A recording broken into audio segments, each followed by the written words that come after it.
Laboratorio Ready, la historia de hoy es... Mi pareja me traicionó con un ex convicto. Planeé una venganza meticulosa que arruinó sus vidas. Las consecuencias fueron más allá de lo esperado y el karma actuó de forma inesperada. Advertencia: si te sientes incómodo o perturbado al leer, te aconsejo que te detengas ahora. Mi historia es extensa, pero tristemente real. No le desearía mi experiencia a nadie, ni siquiera a aquellos de quienes decidí vengarme. Tendré que admitir cosas sobre mí que preferiría mantener en secreto y de las que no me enorgullezco. A mis 19 años, el diagnóstico de cáncer pancreático de mi padre cambió drásticamente nuestras vidas. Con mi madre trabajando interminables jornadas, asumí la responsabilidad de cuidarlo durante su batalla de 4 años contra la enfermedad. Falleció tras someterse a una compleja cirugía cardíaca. Su partida transformó por completo a mi madre y yo luché por mantenerme fuerte por ambos. Fueron tiempos sombríos que me cambiaron profundamente. Mis calificaciones se desplomaron y tuve que buscar empleo para contribuir económicamente en casa. Mi perspectiva dio un giro radical. Había llevado una existencia bastante resguardada, participando activamente en la comunidad religiosa. Tras la pérdida de mi padre, si aspiraba a una educación universitaria, tendría que costearla por mi cuenta. No calificaba para préstamos estudiantiles. Con las responsabilidades domésticas y la constante necesidad de ingresos adicionales, mi empleo de salario mínimo resultaba insuficiente.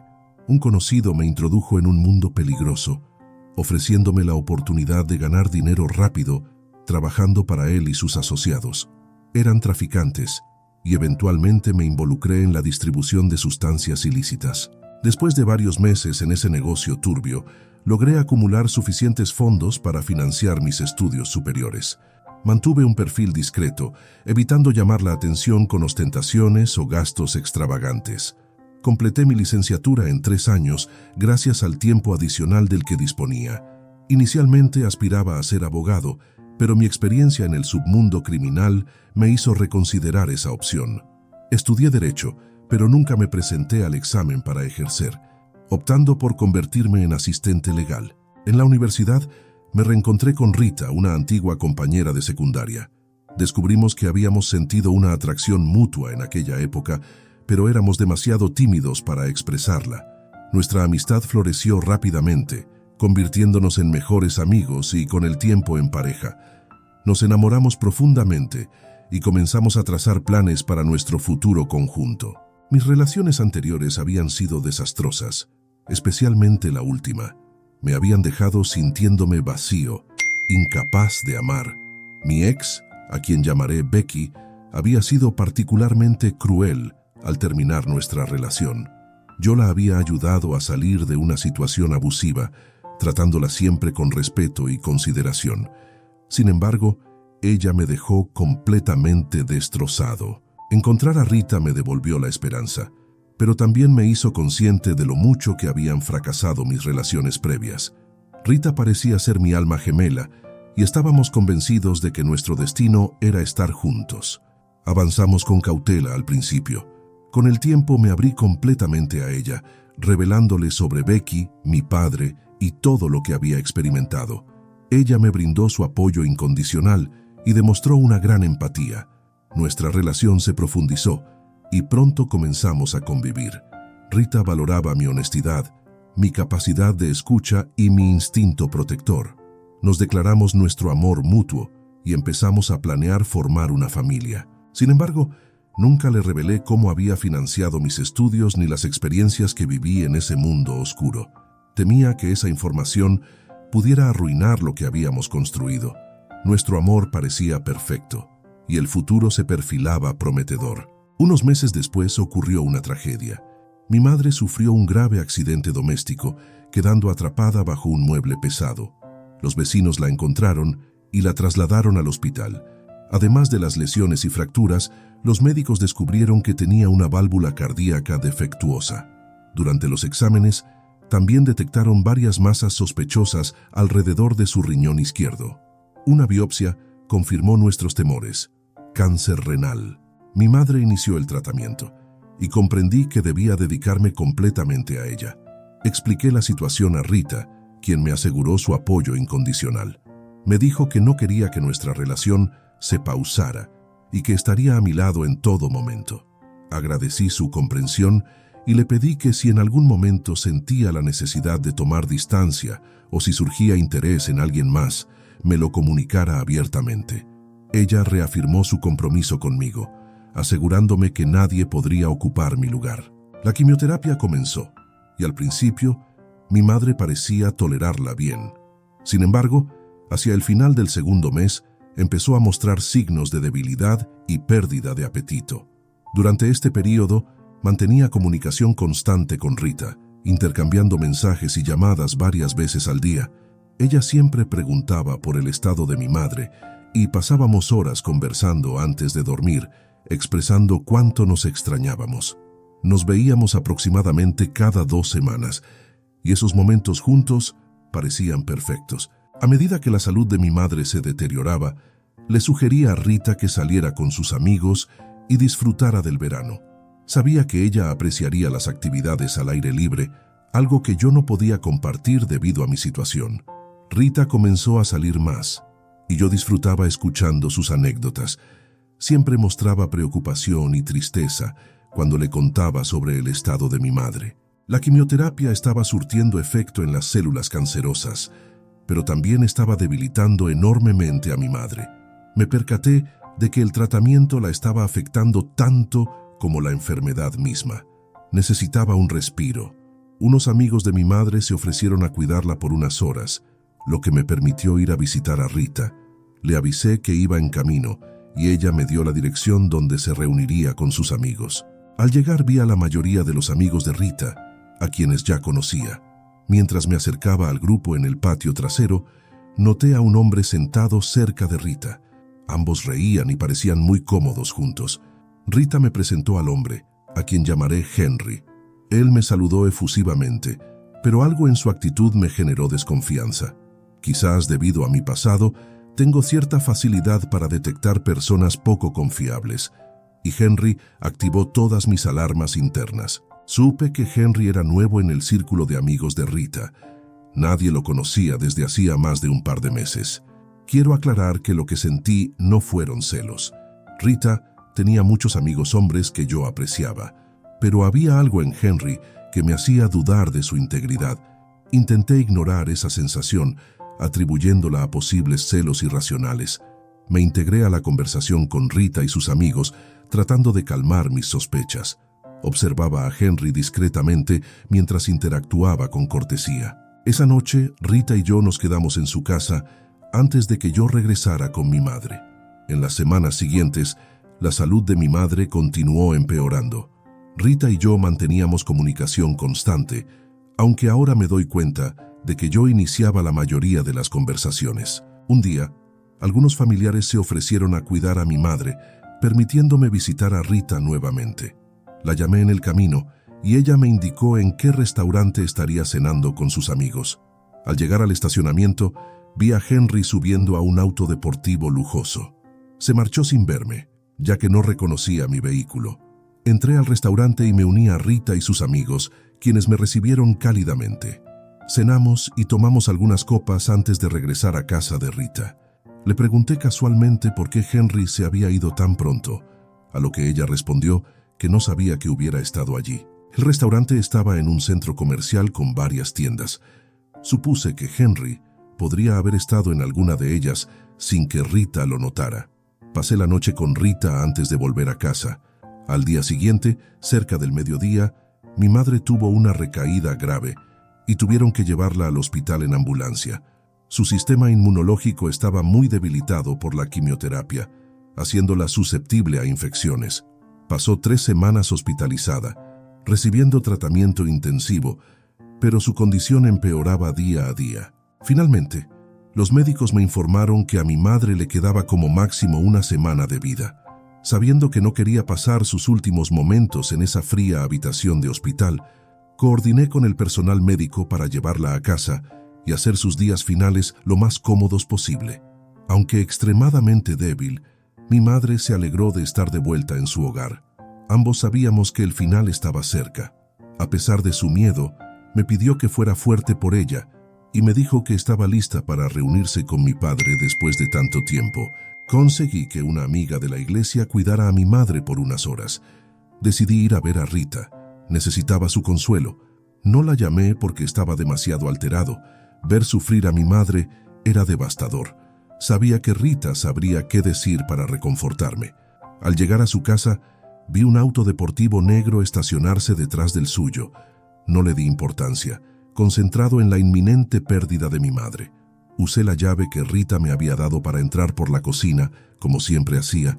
Escuché música al abrir la puerta, pero no vi a nadie en la sala ni en el patio trasero. Mientras caminaba por el pasillo hacia su habitación, comencé a escuchar ruidos que me hicieron detenerme. Alcancé el pomo de la puerta y me quedé paralizado. Los sonidos que escuchaba eran inconfundiblemente íntimos. Mi corazón se hundió cuando retiré la mano, sin querer llamar la atención, pero la curiosidad y el dolor me llevaron a abrir lentamente la puerta. Lo que vi me dejó atónito. Rita y Henry, en una situación comprometedora, ajenos a mi presencia. Mi primer impulso fue entrar y confrontar a Henry físicamente, pero sabía que debía evitar problemas por el bien de mi madre y mi trabajo. Retrocedí silenciosamente, temblando de rabia. Salí de la casa sin ser visto y me quedé en mi auto, abrumado por el peso de lo que acababa de descubrir. Lloré desconsoladamente durante media hora antes de arrancar y volver a casa de mi madre. No le conté a nadie lo que había presenciado. Todos asumieron que mi angustia se debía únicamente a la condición de mi madre. Y aunque en parte era cierto, la traición que acababa de descubrir me había destrozado por completo. Luchaba internamente por entender lo que había sucedido. Sabía que mi madre debía ser mi prioridad en estos momentos críticos, pero me sentía profundamente traicionado por Rita. La rabia que experimentaba era como nada que hubiera sentido antes, y eso que ya había conocido la ira en el pasado. Consideré llamarla, confrontarla con lo que había visto, pero comprendí que si no le importaba serme fiel mientras mi madre estaba en su lecho de muerte, mis reproches no tendrían ningún efecto. Me aseguré de que mi madre estuviera cómoda y me retiré a mi antigua habitación intentando dormir. Pasé la noche entre lágrimas y pesadillas, despertándome varias veces solo para volver a llorar. A la mañana siguiente, mi teléfono sonó. Era Rita. Ignoré la llamada resistiendo el impulso de arrojar el teléfono contra la pared. Fui a ver a mi madre, que dormía profundamente debido a la morfina. Me las arreglé para enviarle un mensaje a Rita, diciéndole que estaba ocupado con mi madre y que la llamaría más tarde. Después de obligarme a comer algo y ducharme, llegaron las enfermeras de cuidados paliativos para revisar a mi madre. Tras examinarla, me informaron que probablemente fallecería en las próximas 48 horas. Les agradecí y salí al patio trasero, luchando por mantener la compostura ante todo lo que estaba sucediendo. Logré enviarle otro mensaje a Rita, diciéndole que el estado de mi madre seguía igual. No quería verla, ni hablar con ella, ni que apareciera. Le debía a mi madre hacer todo lo posible para que sus últimos momentos fueran lo más pacíficos posible. La tarde siguiente, poco antes de las 6, mi madre dio su último suspiro mientras yo sostenía su mano. Los siguientes 3 días los pasé organizando el funeral con su pastor y ultimando detalles en la iglesia. Sin embargo, no podía sacar de mi mente las imágenes de Rita y Henry juntos. Cuanto más lo pensaba, más me enfurecía. Estaba furioso con Rita, pero recordar cómo Henry había sido tan amigable conmigo hacía que mi sangre hirviera aún más. Me preguntaba si ya tenían una relación cuando los presentaron o si estaba a punto de comenzar. Necesitaba saber exactamente quién era Henry. Contraté a un investigador privado para que indagara sobre sus antecedentes. Desde el momento en que lo conocí, sentí que algo no cuadraba con él y me reprochaba haber ignorado mi instinto. El investigador, un contacto de la firma donde trabajaba, me entregó un informe sobre Henry una semana después. Incluía fotos policiales de Henry a lo largo de los años. Antes de mi breve encuentro con la ley y de haber hecho algunas cosas cuestionables, conocí a personas que habían cometido actos terribles, tanto intencionalmente como bajo la influencia de sustancias. Aún así, el historial criminal de Henry era impresionante. Tenía múltiples arrestos por conducir bajo los efectos del alcohol, conducción temeraria y posesión de bienes robados. A medida que avanzaba en su historial, los delitos se volvían más graves. Allanamiento de morada, posesión de sustancias ilegales y otros cargos más serios aparecían en su expediente. Descubrí que Henry había salido de prisión bajo libertad condicional anticipada hacía aproximadamente 2 años, después de cumplir una década tras las rejas. Cuando vi que sus cargos incluían delitos graves contra menores y una serie de otros crímenes, sentí una profunda repulsión. Rita me había traicionado, lo cual ya era doloroso de por sí, pero saber que ella podría haberme expuesto a riesgos de salud que ese delincuente habría contraído durante su tiempo en prisión me enfermaba físicamente. Dudaba que Rita tuviera idea de con quién se había involucrado a mis espaldas. Su naturaleza ingenua y confiada le había causado problemas antes, pero nunca de esta magnitud. No tenía dudas de que cualquiera que conociera el historial de Henry lo consideraría una persona despreciable. Nunca debería haber salido de prisión. Sin embargo, tenía que concentrarme en el funeral de mi madre y mantener la compostura. Cuando terminó la ceremonia y todos se fueron, me sentía agotado física y emocionalmente. Esa noche, mientras intentaba conciliar el sueño, Rita llamó. Ella no sabía que mi madre había fallecido ni que yo estaba al tanto de su infidelidad. Había estado comunicándose menos en los días previos y posteriores a mi descubrimiento. Contesté el teléfono esforzándome por sonar lo más normal posible. No dejé entrever que algo había cambiado respecto al estado de mi madre, ni que sabía sobre ella y Henry. Dejé que hablara la mayor parte del tiempo, interiorizando cada mentira que escuchaba. Fingí creer en su falsa simpatía.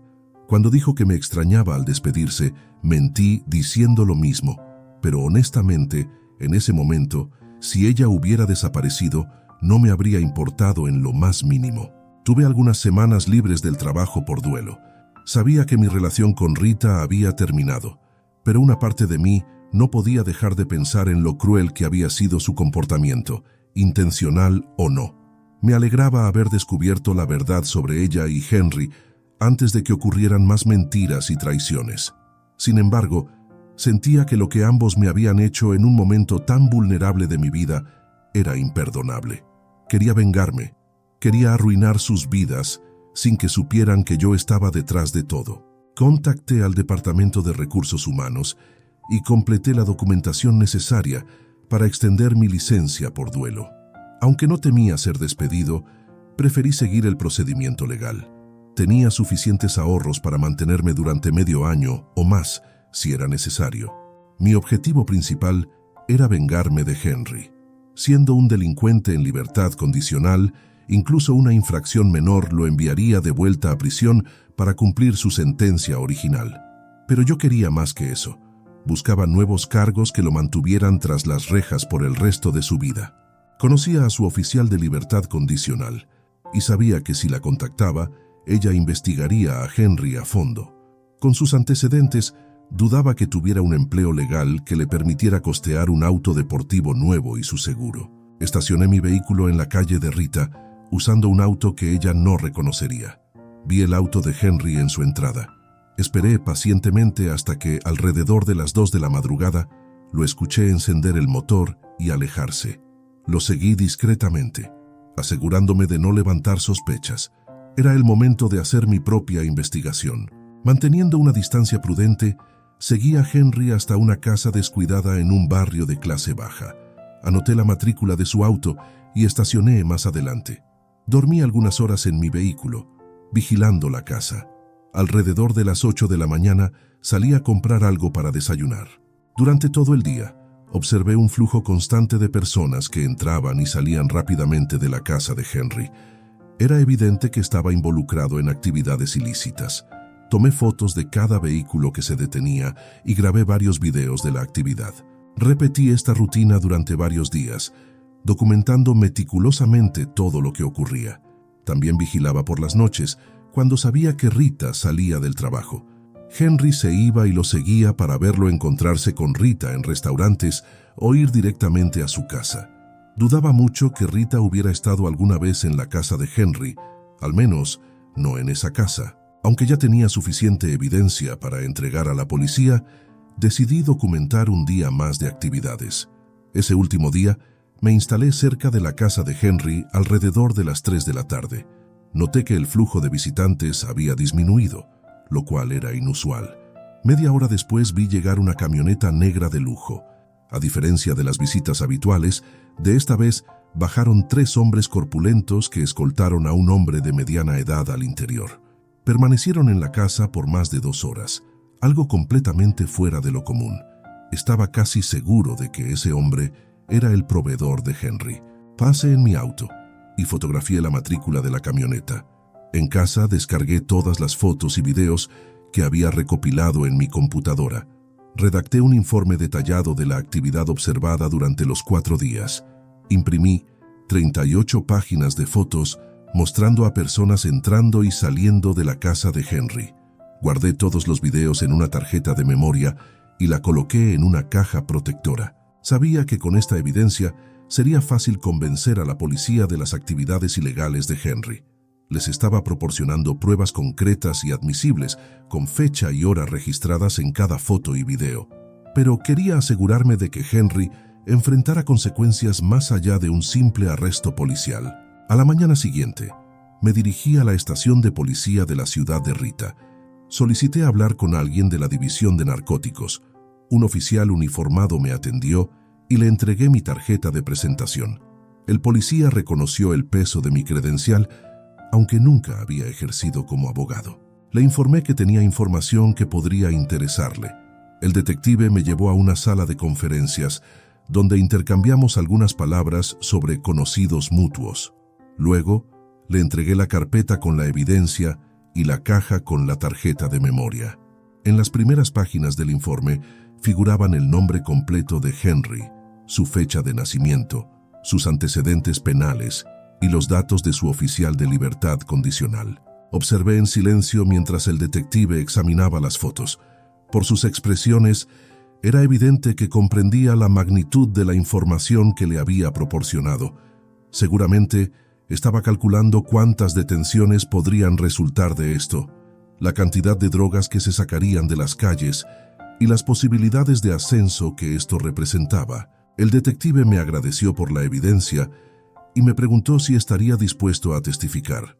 Le expliqué que la evidencia era lo suficientemente contundente como para que mi testimonio no fuera necesario. Sonrió y me preguntó casualmente si necesitaba algo a cambio. Le comenté que sentía que Henry había sido liberado de prisión prematuramente, que era evidente que no se había rehabilitado y que merecía volver a prisión por mucho más tiempo. El detective estuvo de acuerdo, pero insistió en saber qué quería yo a cambio de la información. Saqué la foto de la camioneta negra con el número de matrícula y se la mostré. Le pedí que anotara el número, sugiriendo que el dueño podría ser un traficante de mayor envergadura. Reiteré mi deseo de que mi nombre no apareciera en ningún informe policial o judicial, a lo que él accedió. Mentí diciendo que mi firma legal estaba representando a alguien que podría haber sido perjudicado por el dueño de la camioneta. Sabía que podría haber pedido a uno de los abogados de mi firma que solicitara esta información como un favor, pero también sabía que los abogados prefieren usar sus contactos con moderación. El detective reflexionó unos segundos, dándose cuenta de que le había proporcionado otra pista valiosa. En 5 días, yo había realizado más trabajo de investigación que su equipo en meses. Aceptó gustosamente mi propuesta. 10 minutos después, regresó con una impresión que contenía el nombre y la dirección del propietario de la camioneta. Doblé el papel y lo guardé en mi bolsillo. Intercambiamos algunas palabras más sobre temas triviales antes de despedirnos. Conduje a casa, sabiendo que pronto un juez firmaría una orden de arresto contra Henry. Me mantuve al margen durante los siguientes días, monitoreando los informes de arrestos en el periódico local de Rita en línea. Una mañana, la portada mostraba una foto de Henry, visiblemente confundido, siendo escoltado, esposado. A menos que cometieran algún error procesal grave, Henry cumpliría su sentencia original más varios años adicionales. Siempre existía la posibilidad de que consiguiera un buen abogado para reducir los cargos o encontrar algún tecnicismo legal para librarse. No podía permitir que eso sucediera. Apenas 10 minutos después de que saliera la noticia, Mi teléfono sonó. Era Rita. Contesté fingiendo sorpresa y alegría de escucharla. Sin siquiera saludar, me preguntó por qué no le había avisado del fallecimiento de mi madre. Había visto el obituario en el periódico local. Le respondí que parecía que ella estaba ocupada disfrutando de la vida y no quería cargarla con mi dolor. Rápidamente, le pregunté por qué había estado menos comunicativa últimamente. Ella cambió de tema y me pidió que nos viéramos. Me esforcé por sonar feliz de escucharla y le dije que la extrañaba. Le propuse cenar en nuestro restaurante favorito en mi ciudad y ella aceptó de inmediato.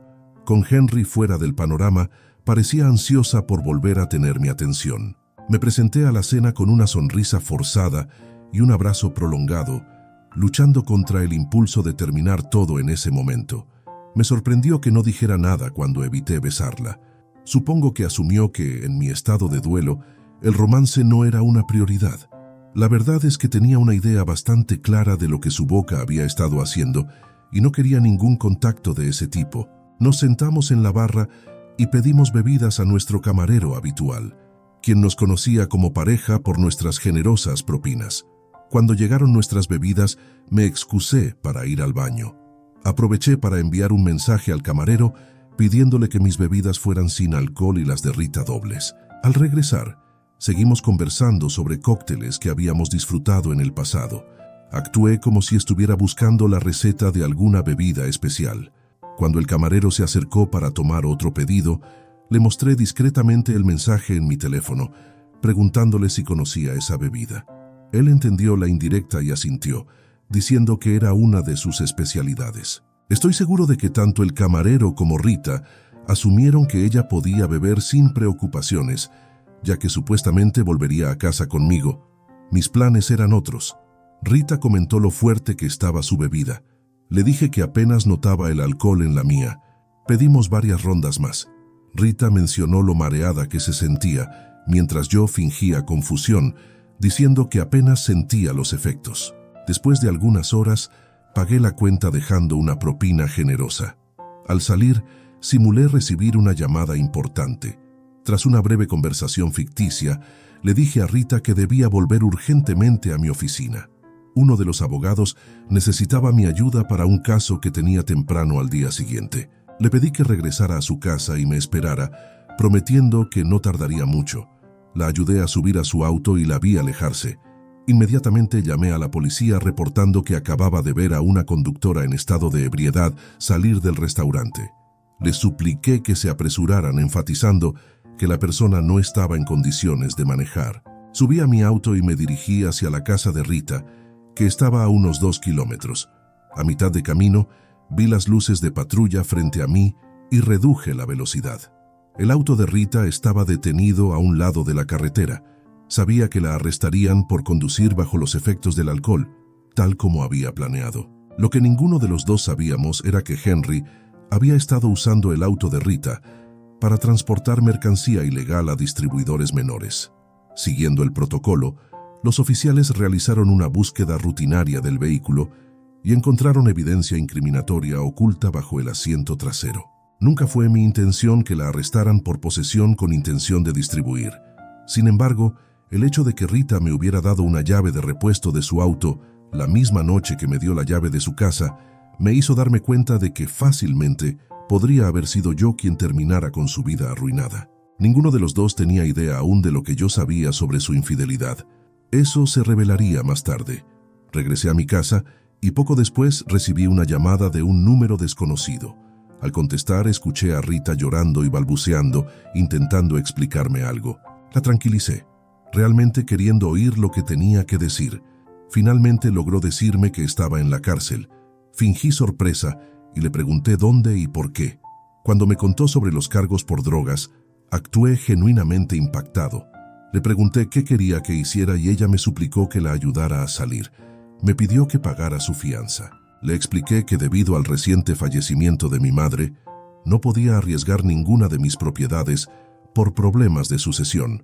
Aunque fácilmente podría haber puesto mi casa como garantía, veía los cargos en su contra como un daño colateral.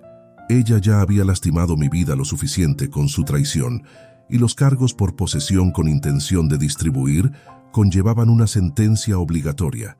Sentí que, después de lo que me había hecho, en cierta forma merecía lo que le estaba pasando. Asistí a su audiencia preliminar y me senté en la parte trasera de la sala, esperando pasar desapercibido. Cuando Rita entró, me vio. Su mirada reflejaba confusión, como si no pudiera comprender cómo había terminado en esa situación. Por supuesto, ella no sabía exactamente cómo había sucedido, y yo tenía que mantener mi fachada de ignorancia. Cuando intentó explicarle al juez que su novio había sido arrestado por tráfico de drogas solo unos días antes, el juez no mostró interés en escuchar. Rita se giró hacia mí, con vergüenza y lágrimas en los ojos, dándose cuenta de que yo sabía sobre su infidelidad. Negué con la cabeza en señal de disgusto mientras se la llevaban. Sabía que cualquier intento de contactarme nuevamente sería inútil. La fianza se fijó en una cantidad exorbitante, tanto para ella como para Henry. Él se declaró culpable y renunció a un juicio en un intento de obtener clemencia, pero no tuvo éxito. El juicio de Rita se llevó a cabo unas semanas después y ella aceptó un acuerdo con la fiscalía. Recibió una sentencia de 4 años, con posibilidad de libertad condicional después de 3. Sin embargo, su carrera quedó destruida una vez que saliera, y francamente, eso no me importaba en lo más mínimo. Se habían metido con la persona equivocada en el peor momento posible. Mi venganza, aunque fría y calculada, no me trajo la satisfacción que esperaba. Me di cuenta de que había dejado que la amargura y el resentimiento me consumieran, convirtiéndome en alguien que no reconocía. Aunque no podía deshacer lo que había hecho, decidí que era hora de cerrar este capítulo de mi vida y buscar la redención. Pasé los siguientes meses reflexionando sobre mis acciones y tratando de encontrar un propósito más allá de la venganza. Me involucré en trabajo voluntario, ayudando a personas que habían pasado por situaciones similares a la mía. Poco a poco, comencé a sentir que estaba sanando, aunque las cicatrices de lo ocurrido permanecerían conmigo para siempre. Mirando hacia atrás, me doy cuenta de que la traición de Rita y las acciones de Henry fueron solo el catalizador de una transformación más profunda en mí. Había permitido que el dolor y la ira me llevaran por un camino oscuro, pero ahora estaba decidido a usar esa experiencia para crecer y ayudar a otros. No justifico mis acciones, pero entiendo que fueron el resultado de un dolor profundo y una serie de circunstancias difíciles. Si pudiera volver atrás, probablemente habría manejado las cosas de manera diferente. Sin embargo, no puedo cambiar el pasado, solo puedo aprender de él y tratar de ser una mejor persona en el futuro. Esta experiencia me enseñó que la venganza, aunque pueda parecer satisfactoria en el momento, a menudo nos deja vacíos y nos aleja de quienes realmente queremos ser. Aprendí la importancia del perdón, no necesariamente para aquellos que nos han lastimado, sino para nosotros mismos. Hoy en día, me esfuerzo por vivir con integridad y compasión, recordando siempre que todos cometemos errores y merecemos la oportunidad de redimir nuestras acciones. Mi historia sirve como un recordatorio de que incluso en nuestros momentos más oscuros, siempre hay una oportunidad para el cambio y el crecimiento personal. No sé qué depara el futuro, pero estoy comprometido a usar mi experiencia para ayudar a otros a evitar los mismos errores que yo cometí. Espero que mi historia pueda servir como una advertencia sobre los peligros de permitir que la amargura y el deseo de venganza dicten nuestras acciones, y como un testimonio del poder de la redención y el perdón.